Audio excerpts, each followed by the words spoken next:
kan siswanya ini kan untuk Adam. Ini kan untuk Adam, benar nggak? Itu kan menurut Anda.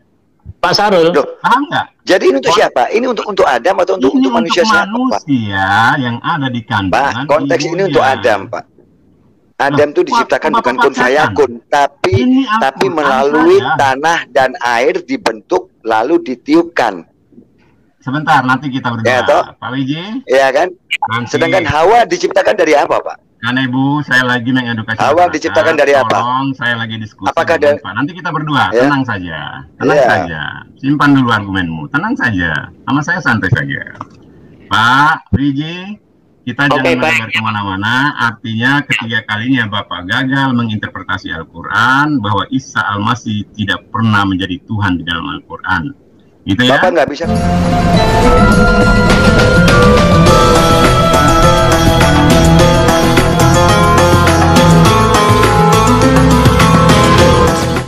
Assalamualaikum warahmatullahi wabarakatuh.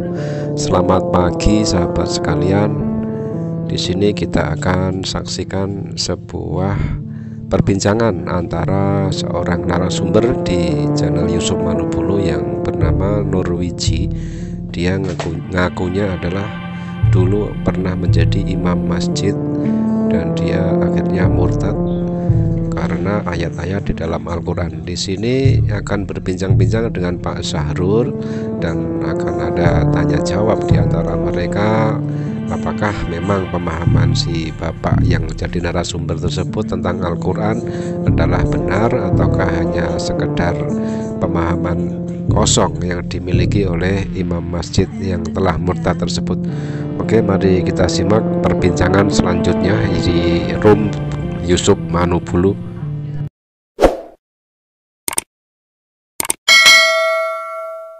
Pak Sarul, selamat malam. Malam Pak Yusuf. Ya, selamat malam Pak Sarul. Malam Pak Yusuf. Pak Nebu. Iya, sehat ya Pak ya? Alhamdulillah. Nah, puji Tuhan. Iya Pak. Ini kan. Saya bisa ke Pak Yusuf dulu ya? Monggo.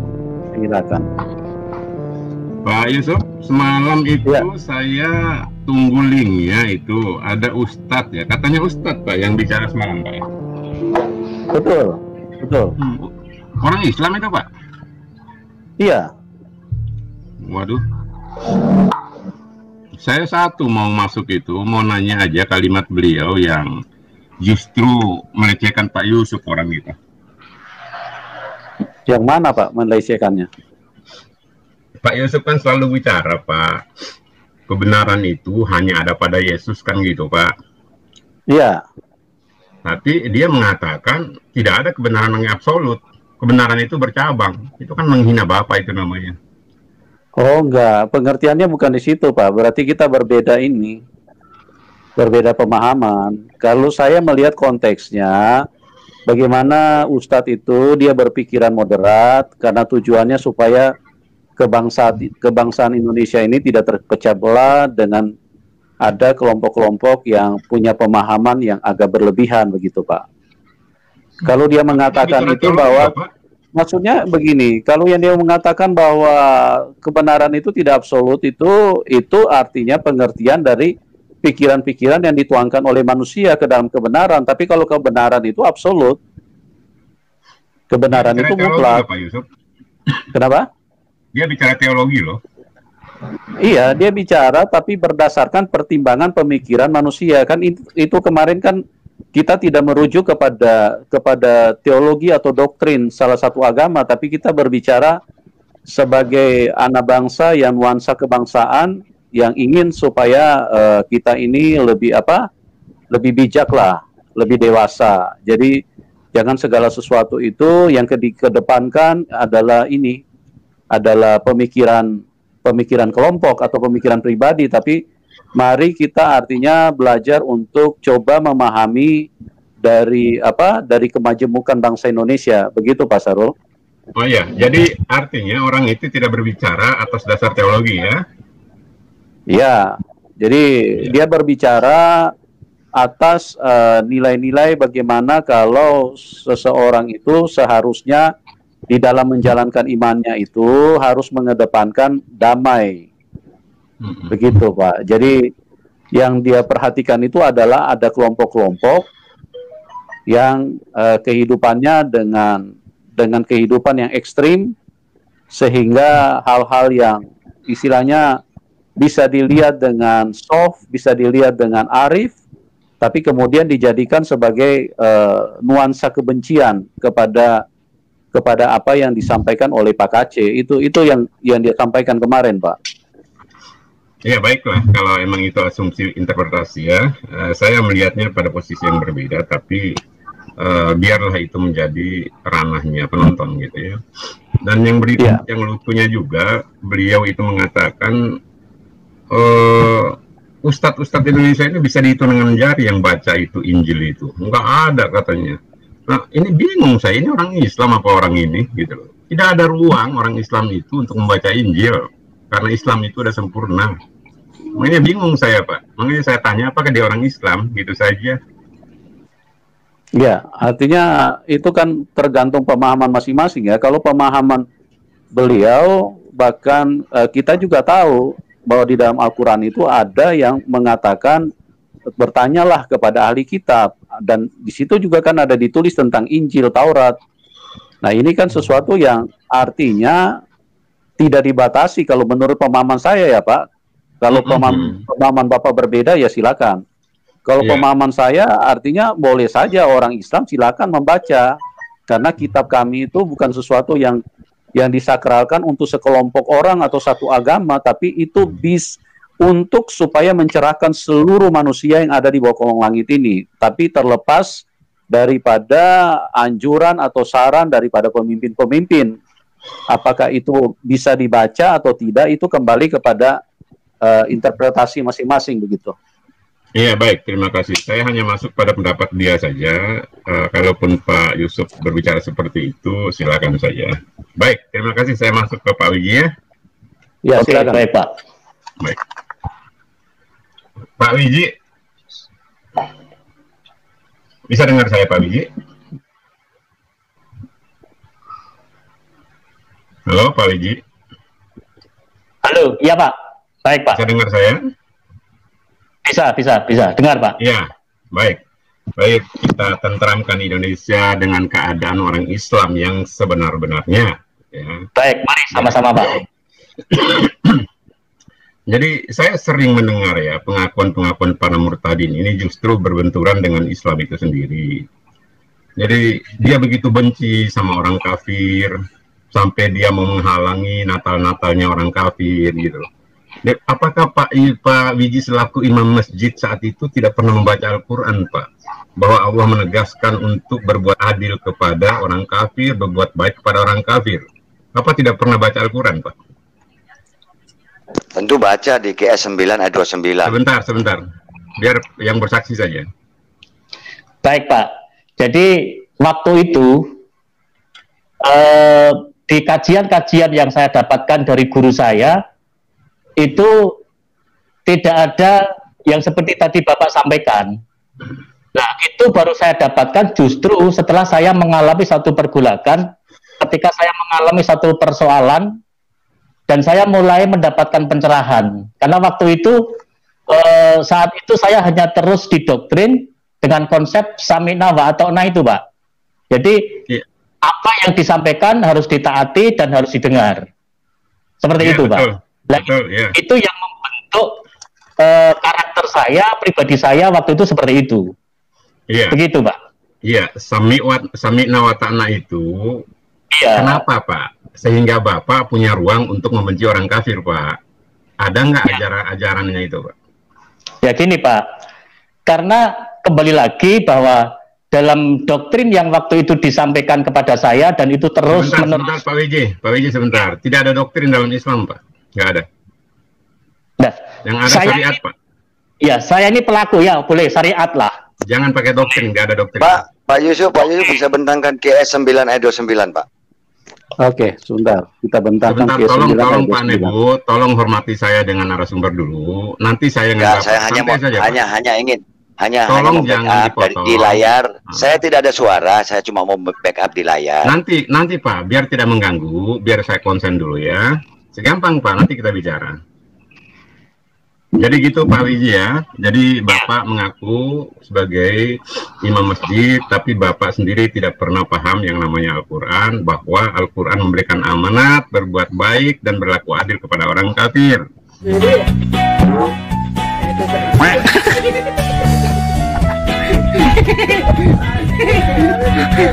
Yang berikut, saya mau tanya kepada Bapak. Ajaran Islam mana yang mengatakan kalau tidak mendirikan agama Islam itu Islamnya tidak kafah? Ajaran Islam yang mana? Ya, tadi yang saya katakan Pak Wiji begini, Pak Wiji sebentar Pak Wiji, begini. Jadi yang maksudnya Pak Sarul tadi, pertanyaannya, apakah Bapak pernah membaca ayat-ayat dalam Al-Quran, seperti misalnya perangilah orang Yahudi dan orang Nasrani, itu yang maksudnya Pak Sarul. Bapak pernah baca ayat-ayat itu enggak, Pak? Bukan. Allah itu memberikan ruang bagaimana berbuat baik dan berlaku adil kepada orang kafir. Kalau masalah perangi orang kafir nanti Pak, kalau mau dibahas silakan. Ya, enggak maksud saya begini Pak Sarul. Karena itu kan pertanyaan Bapak tadi kalau seolah-olah Pak Nurwiji ini tidak paham Al-Quran, tidak pernah membaca. Jadi maksudnya saya jelaskan supaya Pak Nurwiji ini bisa menangkap pertanyaan Pak Sarul bahwa memang ayat itu ada di dalam Al-Quran. Jadi kan jelas Pak mengakunya tadi dia tidak tahu Pak. Pak Nurwiji tahu nggak itu ada ayat-ayat seperti itu di dalam Al-Quran? Kalau tadi ayat yang disampaikan Pak Sahrul tadi, justru saya itu akan bertanya di dalam Quran surat apa yang menyatakan bahwa untuk mengajarkan mengasihi kepada orang kafir itu saya belum mendapatkan itu Pak malahan. Ya, tetapi Pak Yusuf, silakan. dulu waktu silakan, saya silakan Pak Yusuf. Al-Muntahana Pak ya. Iya, surat berapa itu Pak? Surat ke-60 itu. Surat 60. Iya, jadi ya, biar masyarakat terjelaskan, Indonesia itu makin arif dan bijaksana dalam menyikapi homogennya pemahaman tentang konsep teologi di dalam Republik ini. Jadi nggak ada yang saling mencaci, nggak ada yang saling menghujat, apalagi membakar gereja ya. Itu biadab namanya. Surat 60.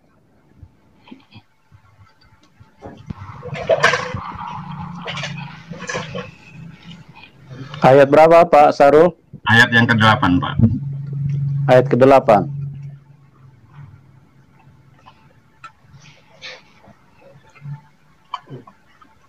Ya, saya bacakan ya. Allah tidak melarang kamu berbuat baik dan berlaku adil terhadap orang-orang yang tidak memerangimu dalam urusan agama dan tidak mengusir kamu dari kampung halamanmu. Sesungguhnya Allah mencintai orang-orang yang berlaku adil. Itu Pak Wiji. Jadi kalau Bapak baca ayat ini, tentulah tidak ada yang namanya kebencian terhadap siapapun yang di luar Islam. Itu Pak Wiji. Nah, silakan Pak Wiji ditanggapi Pak. Silakan Pak ditanggapi. Begini, Pak. Ayat itu dulu dalam kajian saya tidak saya dapatkan Pak. Ya bagus, udah selesai Pak, udah. Tidak saya dapatkan. Bapak tidak dapatkan, udah selesai, udah. Ya. Jadi jangan. Iya bagus, jawaban yang polos bagus gitu loh. Artinya buat kawan-kawan di luar sana jangan mengulangi apa yang dilakukan oleh Pak Wiji, membenci orang-orang kafir, tidak boleh ya. Nah yang kedua pertanyaan saya, Islam yang mana yang Anda anut pada saat itu sehingga pada saat kita tidak mendirikan agama Islam lalu Islam tidak kafah? Sebentar Pak Sarul, sebentar ya. Jadi Pak Nurwiji tidak mendapatkan kajian yang dimaksud dengan ayat tadi. Yang Bapak dapatkan yang mana? Coba Bapak jelaskan supaya menjadi jelas bagi penonton gitu loh, supaya tidak kita ini bersifat mengedukasi. Yang Bapak dapatkan itu yang mana, Pak Nurwiji? Ya, Bapak bisa tolong bukakan di Quran surat Al-Baqarah ayat 202, Pak. Ya, Al-Baqarah 202. Sebentar.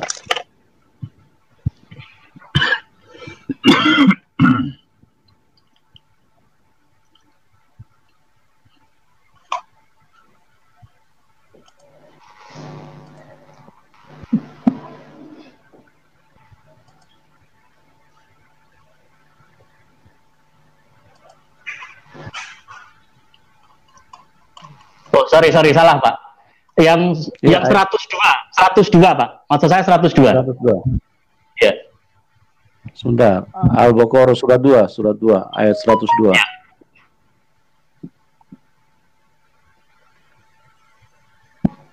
Silakan dibaca, silakan.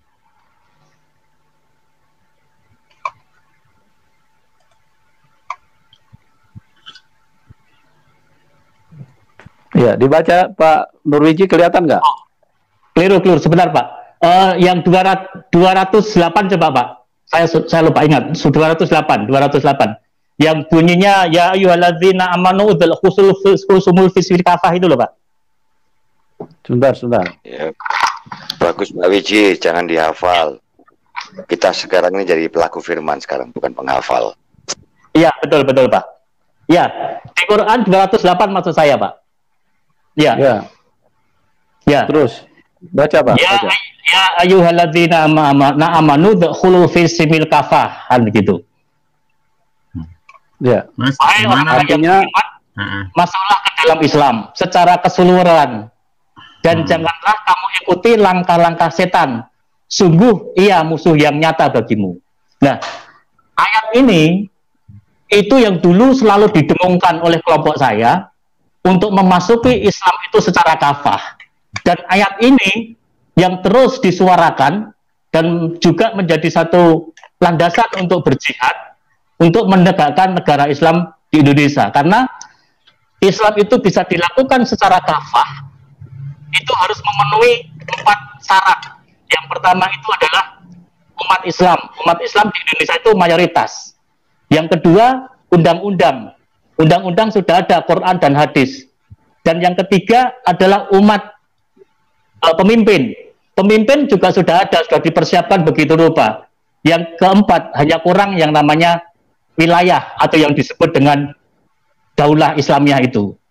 Nah, ini yang ayat-ayat ini sangat mendoktrin saya atau mensyariatkan saya untuk terus berjuang, dan ini terus didengungkan. Seperti itu, Bapak. Baik. Di mana ruang Bapak mendirikan daerah Islam dengan ayat ini, Pak? Nah, maka dari itu, setelah itu saya terus dengan berjalannya waktu, saya akan terus berpikir dan saya minta pencerahan juga dari Allah ketika akan mendirikan negara daulah Islamiyah. Di Indonesia ini sudah ada pemerintahan yang sah. Di Indonesia ini sudah ada pemerintahan yang diakui. Tetapi ketika akan menjadikan negara Islam, berarti kan akan terjadi satu pertumpahan darah dan akan terjadi satu peperangan. Nah, dari situlah saya juga terus berpikir, di manakah daerah itu? Ya tentunya ya di Indonesia, kan seperti itu waktu itu yang diajarkan, disampaikan kepada waktu itu saya kajian-kajian yang saya ikuti seperti itu, Pak.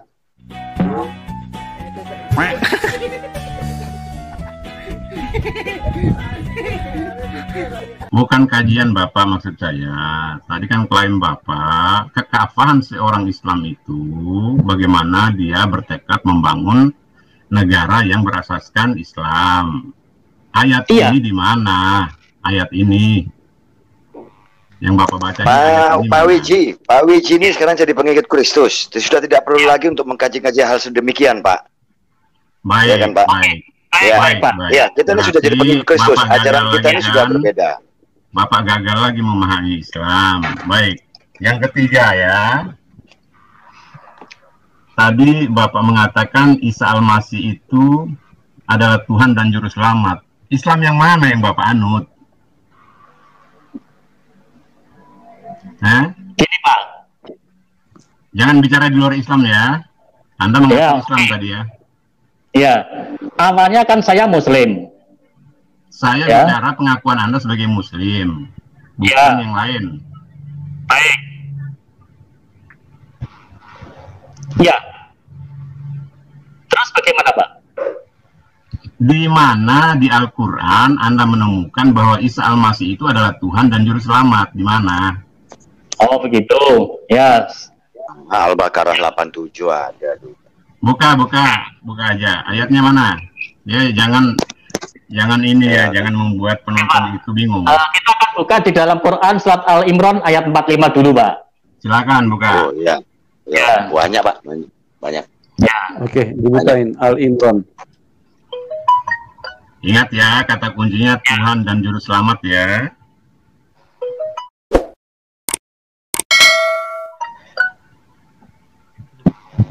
Al-Imran ayat berapa, Pak? Pak Wiji? 45, Pak. 45. Ya.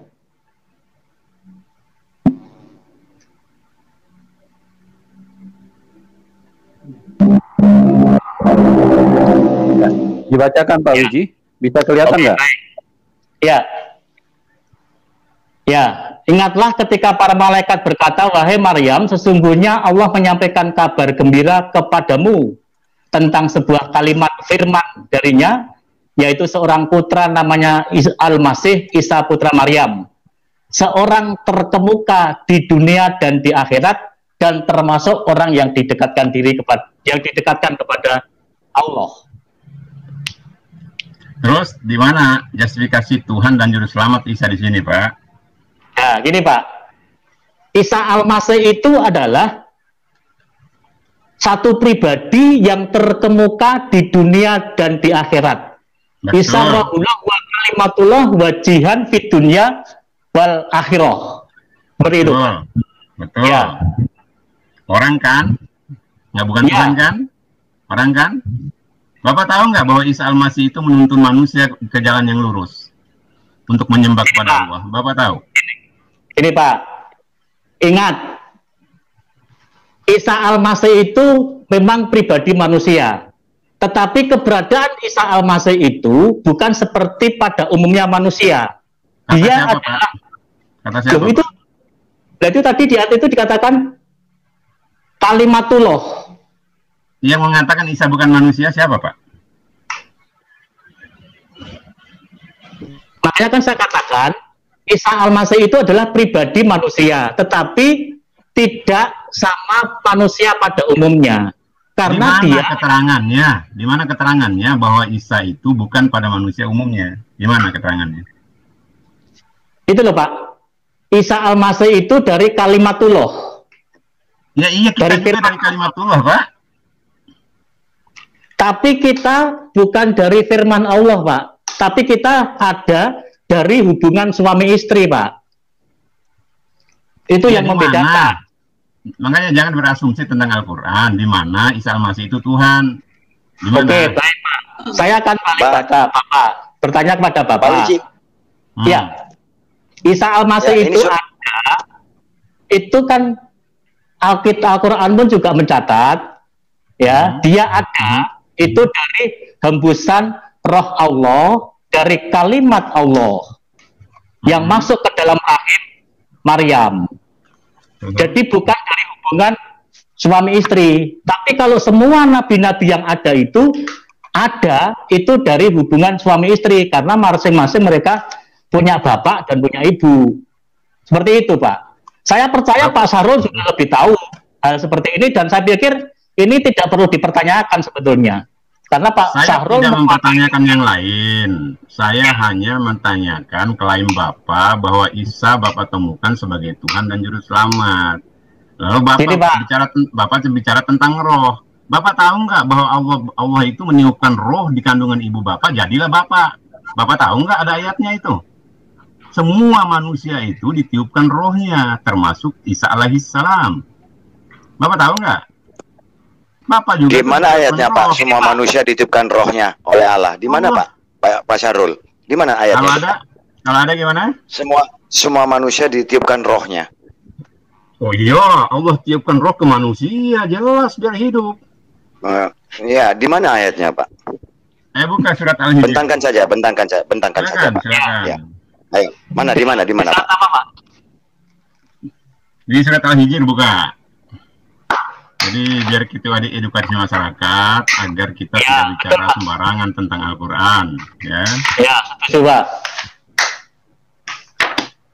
Surat berapa itu, Pak Sahrul? Al-Hijr, buka surat 15, Pak.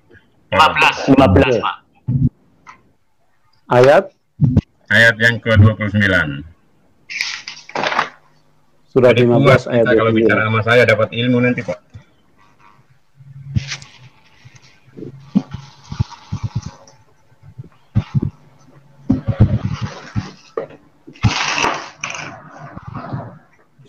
Ya, ayat 29.